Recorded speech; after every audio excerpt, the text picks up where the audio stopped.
네, 저는 손민규입니다.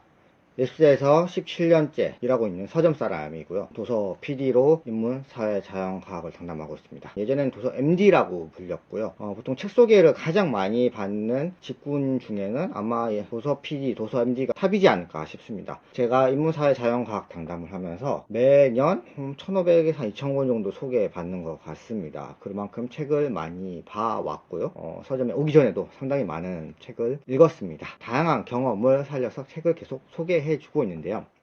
25년 제가 인상 깊게 읽은 책 10권을 한 해 정리하는 느낌으로 11권입니다. 11권을 소개해 드리려고 합니다. 많이 기대해 주시고 내년 독서 리스트 짜는데 참고해 주시면 좋을 것 같습니다. 먼저 책 고르는 책입니다. 책 고르는 책.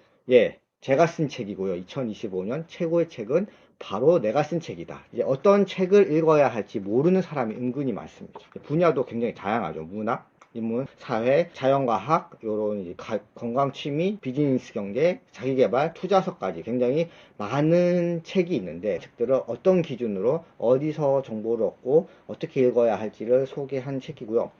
제 개인적으로 근데 솔직히 독서법보다 재밌는 것 같습니다. 책 고르는 책 2025년에 최고의 책으로 꼽아. 다음으로 소개해드릴 책은 편안함 습격. 주변 사람한테 추천해드린 책이고 이미 많은 사람들이 소개했죠. 여기 표지에 보면은 이제 설산이 적혀있죠. 겨울 되면 저도 설산이 매우 그리워지는데요. 개인적으로 산을 굉장히 좋아하기 때문에 내가 산에 끌리는 마음 이런 것들에 대해서 참 막연하게나마 느꼈지. 이 책은 그런 모험이라는 게 인간이 불편함을 감수하는 게 어떤 의미가 있는지를 다양한 주제, 다양한 연구 결과로 입증해낸 책입니다. 저자 마이클 리스터가 직접 알래스카로 가서 순록 사냥도 하고 엄청나게 추위에 떨는 상황에서도 인생의 충만함을 다시 느끼는 얘기를 담고 있는데요. 그 과정에서 식단이라든지 죽음이라든지 인류가 편안함을 추구해온 문명 때문에 잃어버린 것에 대한 자각과 그 반대의 급부로 얻은 이 우울감이나 부정적인 게 있기 때문에 때로는 우리가 불편함을 기꺼이 감수해야 되고 모험에 나서야 한다라고 얘기를 했던 책이고요. 이 책이 소제목 중에 굉장히 인상적인 게 뭐냐면 기꺼이 힘들어져야 한다. 죽지는 않아야 된다. 이런 내용이 있습니다. 모험을 하되 나의 마음의 한계를 정하고 그것의 극한값을 찾는 것이 올바른 생활, 즐거운 생활을 위한 방법이 아닐까 싶습니다. 독서도 비슷한 것 같습니다. 독서도 내가 편안한 독서만 해서는 재미가 없고 이해가 안 되더라도 새로운 분야에 계속해서 도전해 보는 게 좋을 것 같습니다. 비슷한 결 중에 하나가 이 두 번째 책이 경험의 멸종이라는 책이고요. 이 책도 많은 사람들이 소개해 줬는데요. 스마트폰 많이 쓰시죠? 지금도 OTT도 많이 보시고 지금도 유튜브로 보시겠지만 이런 가상 세계에 우리가 계속 보고 그것에서 얻는 편안함들이 있죠. 배달 앱으로 음식도 다 주문해서 먹어도 되고 쇼핑도 다 그렇게 해도 되는데 점점 더 가상 공간에 매일수록 인간성을 잃어버리고 안 좋게 가버린다라는 얘기를 하고 있습니다. 진짜 경험을 해라. 진짜 사람을 만나라. 또 책도 읽어야 되고 손글씨도 많이 강조를 하고 있는데요. 경험 멸종 시대에 어떻게 계속 인간일 수 있는지를 탐색한 책이 바로 경험의 멸종이라고. 최근에 호주에서는 젊은이들에게 그 SNS 금지하는 바와는 되겠죠. 굉장히 좀 심각한 문제가 모바일 시대 이후에 우리에게 찾아온 게 아닐까 싶은데요. 이 두 책은 그런 의미에서 읽어봐야 되는 지금 시대 상황에 맞는 책이 아닐까 싶습니다. 편안한 습격 경험의 멸종이고요. 다음으로 세 번째 소개해드릴 책은 호랑이는 숲에 살지 않는다라는 책이고 임정은 대한민국 유일한 호랑이 보존 생물 연구자가 쓴 책이고요. 한반도에 그 많던 호랑이가 사라졌는가에 대한 얘기이면서 다른 얘기도 굉장히 많이 하고 있습니다. 호랑이는 우리나라만 아니라 세계적으로도 멸종 동물인데 세계 곳곳에서 호랑이를 지키려는 움직임 그리고 이 호랑이를 보존하는 데서 충돌하는 원주민의 생활, 보통 농민들과 생활이 많이 충돌하죠.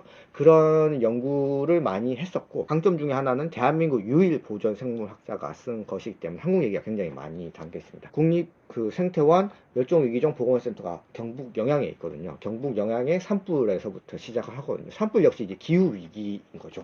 기후 위기 앞에서 인간도 그렇지만 멸종 위기 동물들은 얼마나 더 급박한 생명의 위기를 느끼고 있고 이런 생명이 계속 멸종한다는 것은 생태계에서 엄청난 큰 위기이죠. 특히나 호랑이 같은 깃대종이라고 하죠. 최상위에 있는 호랑이 같은 생물들이 사라지면 이제 그 밑에 있는 생태계가 계속 붕괴할 수밖에 없는 얘기를 하고 단순히 그 호랑이, 뭐 표범이 사라진 게 그 자체의 안타까움이 아니라 생태계 전체의 위기라는 것을 일깨워주는 책이고, 아까 이 등산 좋아한다고 했잖아요.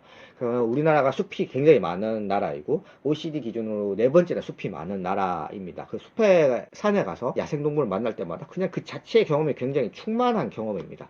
뭐 멧돼지를 보는 것들, 이제 토끼를 보는 경험도 이런 것들 굉장히 소중한데, 이 책에서 이 표범 그 복원에 대해서도 많이 좀 배웠거든요. 표범 복원이 여러 가지 어려움은 있지만 우리나라의 숲의 환경을 생각하면 러시아 암으로 표범 가져와서 이제 복원하는 게 어느 정도 가능은 할 것 같다. 다만 우리나라의 국민 정서, 이제 국민 정서가 과연 그런 야생동물 받아들일 수 있을까에 대한 걱정이 있는 거죠. 네, 반달거숭곰에 대한 댓글도 누가 복원했냐고 이렇게 이제 댓글로 막 하죠. 그런 안 좋은 댓글도 보면 쉽지만은 않을 것 같습니다. 하지만 인간은 야생동물과 함께 살아야 된다라는 좋은 얘기를 한 책, 호랑이는 숲에 살지 않는다라는 책이고요. 네 번째 책은, 저는 요즘 이제 인문사회책도 좋지만 동물, 생물, 천문학에 대해 관심이 많습니다.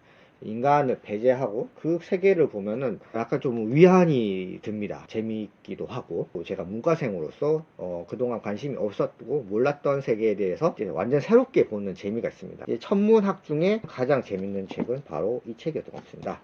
그 우주여행자를 위한 생존법이라는 책입니다. 폴 서터가 쓴 책이고요. 이 책은 어떤 느낌이냐면, 시트콤 중에 빅뱅 이론이 있었죠. 셸든 나오는 빅뱅 이론. 단순한 천문학이 아니라 그 속에서 블랙 유머 재치 있게 설명을 한 책이고요. 제목답게 컨셉은 그런 겁니다. 요즘 우주여행에 대해서 뭐 일론 머스크도 우주로 가야 된다라고 얘기를 하는데, 만약 이제 지구에서 우주여행을 갔을 때 어떤 물질이 있고 어떤 역학 법칙이 작용되는지를 처음에는 지구에서 시작해서 대기권 뚫고 그 다음에 나가서 달 보고, 그 다음에 더 나가서 화성 나가고, 우리 우주에서 또 나가고, 은하계, 이런 얘기, 그 다음에 은하계 나가서 이제 수많은 우주 공간을 차지하는 암흑물질, 이런 것까지 얘기를 하고 있는 책이고요. 결론부터 말하면 우주여행은 지금 기술로 쉽지는 않다. 그냥 지구에 머무는 게 좋다라고 하지만, 어쨌든 우주에 관한 굉장히 재미있는 천문학 지식을 주는 책, 경이로운 우주를 탐험하기 전 알아야 할 것들이라는 부제를 갖고 있는 우주여행자를 위한 생존법이라는 책이고요. 자, 다섯 번째 책은 이제 오직 그녀의 것이라는 책입니다. 김혜진 장편 소설, 출판 편집자의 삶 그리고 일을 소설로 쓴 책입니다. 핍진성이라고 하죠. 구체적이고 생동감 있는 묘사가 강점이고요. 약간의 극적인 사건도 있긴 합니다. 그렇게 묘사하기보다는 담담하고 차분하게 묘사한 책입니다. 책을 좋아하는 사람들 대부분이 책과 관련한 일을 하고 있거나 책과 관련한 취미를 하고 있는데, 그런 사람들을 위해서 좋은 소설이 오직 그녀의 것입니다. 올해 읽었던 소설 중에서는 가장 재밌었던 소설입니다. 뭐 우리 업계의 얘기다 보니까요. 주인공 석주가 역사를 전공하고 출판사에 가서 처음엔 교회부터 배우다가 그 출판사가 상황이 어려워져서 나가게 되고, 다시 신생 출판사에 가서 이런저런 여러 일을 겪으며 출판사 편집자로 성장하는 이야기, 오직 그녀의 것. 추천드립니다. 그리고 다음은 잊기 힘든 사람들이라는 책인데요. 이제 돌봄 노동에 관한 책이고, 일본에서 출퇴근할 수 있는 시설입니다. 주로 많은 사람들이 조현병 환자들인 거고, 이제 극심한 우울증에 앓고 있는 사람들인 거죠. 이 사람들이 집에만 머물면은 쉽지는 않으니까 거기 시설에 갈 수가 있습니다. 그래서 그 시설에서 필요하겠죠. 그래서 도하타 카이토가 거기서 이제 근무하면서 느꼈던 재밌었던 얘기도 있고, 조현병이라든지 우울증이라든지 되게 좀 우울한 얘기잖아요. 그런데 이제 도이타 카이토는 이 책에서 제가 느낀 바는 굉장히 좀 유머 욕구가 있습니다. 되게 그 극한 상황인데도 재밌게 풀려고, 유쾌하게 풀려고 하는 게 있기 때문에 이제 무거운 주제지만 처음부터 끝까지 읽게 할 수 있는 장점이 있는 책이고요. 돌봄이라는 게 이제 일본은 우리보다 좀 더 빨리 맞닥뜨린 문제잖아요. 초고령화 사회로 가면서 우리나라도 돌봄이 화제이고 많이 고민해야 되는 문제인데, 결국 우리는 서로 의존해야 되고 돌봄을 요청받고 또 줘야 되는 존재입니다. 이제 거기에 대해서 생각해 볼 수 있는 책이 바로 잊기 힘든 사람들이라는 책입니다. 다음으로는 이제 마침내 내뱉은 말이라는 책이고, 존 핸드릭슨이 이 책은 신경다양성이라고 할까요? 그거죠. ADHD라든지 스펙트럼이라는 지능이라는 게 굉장히 다중적인 면이 있고, 여기에서 정상과 비정상을 구분하는 게 옳지 않다라는 게 이제 신경다양성의 개념인데, 그 개념으로 접근해도 되는 책이고 가족 서사로도 읽어도 되는 게 되게 감동적인 책입니다. 이제 존 핸드리슨이라는 이 저자는 바이든 대통령 덕분에 좀 유명하게 된 저널리스트인데요. 말더듬증을 앓고 있었던 게 이제 바이든이었고, 바이든과 똑같이 존 핸드리슨도 말더듬증이 굉장히 심한 친구였습니다. 자랄 때부터 상처를 받고 말더듬증을 극복하기 위한 노력을 했고, 결국은 완벽하게는 이제 극복하지 못, 그 과정에서 지능이라든지 그 언어 유창성에 대한 집착, 우리 사회 집착 이런 것들을 꼬집고 있고요. 어릴 때 이제 불화했던 자기에게 상처를 줬던 사람들을 차례차례 찾아가서 자기 회복의 이야기도 이제 이어지고 있는 책이고요. 저는 뭐 개인적으로는 그 말더듬이라든지 또 어릴 때의 미숙했던 경험은 누구나 갖고 있잖아요. 되돌아보는 이제 계기가 되었었고, 인간이 꼭 완벽해야 되는 것, 정상과 비정상에 대해서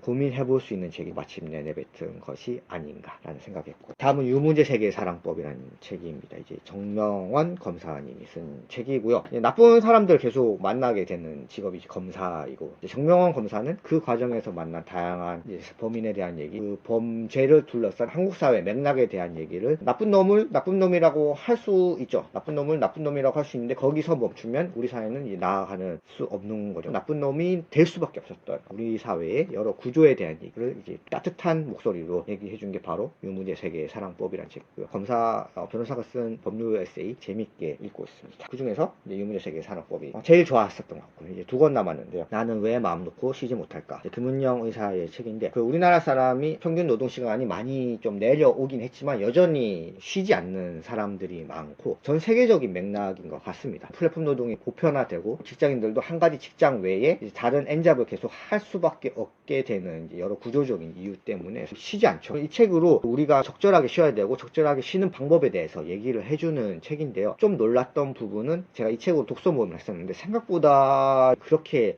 관심이 높지 않더라고요. 온 사람들에게 물어봐도 그런 얘기를 하더라고요. 왜? 난 쉴 필요 없는데? 난 일하는 게 너무 좋은데? 라는 얘기를 해서 우리 사회에 꼭 필요한 책이 아닐까라는 생각을 했습니다. 이제 쉬지 않으면 빨리 죽죠. 소진 당하거든. 쉴 때도 잘 쉬어야 됩니다. 이 책에서는 마음 챙김을 비롯해서 건강하게 쉬는 법에 대해서 많이 나오는데, 누워가지고 쇼츠 보거나 술 마시거나 이런 휴식은 적절한 휴식이 아닙니다. 올바른 휴식이 아니고요. 올바른 휴식이냐 아니냐를 가늠한 건 뭐 여러 가지 기준이 있지만, 그 시간을 보내고 나서 나에게 부정적인 감정이 나면 올바른 쉼의 방법이 아닙니다. 올바른 쉼의 방법이 중요한데요. 그 방법이 궁금하시다면 나는 왜 마음 놓고 쉬지 못할까라는 이런 책이 있었고요. 마지막 책으로 소개해드릴 거는 차별하지 않는다는 작가입니다. 홍성수 교수의 책이고요. 오랜만에 나왔죠. 2018년에 말이 칼이 될 때, 이 책이 나올 때도 저는 사회정치 당담이었는데요. 7년 만에 나와서 차별하지 않는 착각이 나올 때도 여전히 이제 사회정치를 당담하고 있는데, 홍성수 교수님이 얘기한 대로 그 뒤로 우리 사회에서 차별과 혐오는 훨씬 더 만연해졌다라고 평가를 하는데, 저도 그렇게 느끼고 있습니다. 노키즈 존만이 아니라